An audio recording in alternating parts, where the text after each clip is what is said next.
उत्तर प्रदेश, उत्तराखंड, पंजाब समेत 5 राज्यों में विधानसभा चुनाव का ऐलान हो चुका है।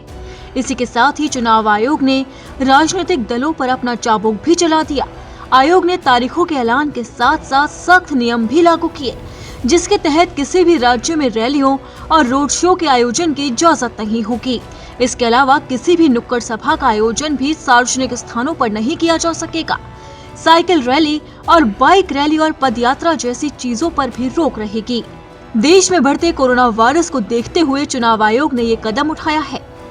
That no road show, padayatra, cycle, bike vehicle rally and procession shall be allowed till 15th January 2022.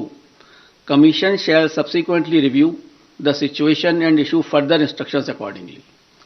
So up to 15th of January, because the situation is dynamic, it is not static.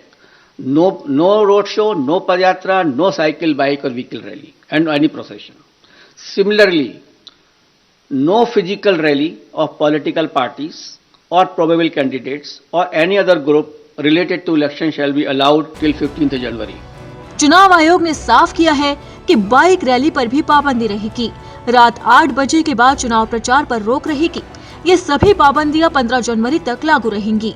चुनाव आयोग ने कहा है कि 15 जनवरी के बाद इसकी समीक्षा की जाएगी और फिर आगे इस पर फैसला किया जाएगा।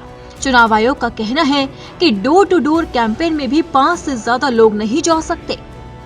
इसी के साथ ही चुनाव आयोग ने चुनावी पार्टियों से कहा है कि वो ज्यादा से ज्यादा वर्चुअल रैली या डिजिटल रैली पर जोर दें। चुनाव आयोग ने कहा कि कोरोना वायरस के बीच चुनाव कराना चुनौतीपूर्ण है, लेकिन ये हमारा कर्तव्य है। चुनाव तैयारियों की समीक्षा की गई है। कोरोना नियमों के साथ चुनाव कराए जाएंगे। पैसे के दुरुपयोग पर आयोग की कड़ी नजर रहेगी। सभी एजेंसियों को हिदायत दी गई है कि शराब, ड्रग्स, पैसे बांटने वालों पर सख्त नजर रखी जाए। चुनाव आयोग के इस आदेश से साफ है कि वो आगामी विधानसभा चुनाव को लेकर काफी सख्त है।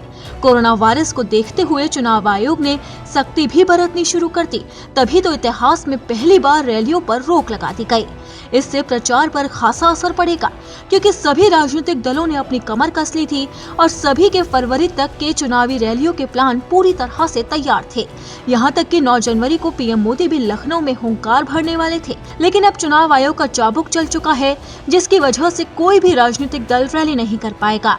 अब देखना होगा क्या डिजिटल प्रचार से जनता को लुभा पाएंगे राजनीतिक दल। क्या अब की बार उत्तर प्रदेश में बनेगी योगी सरकार? क्या पंजाब में कांग्रेस बचा पाएगी अपना हाथ?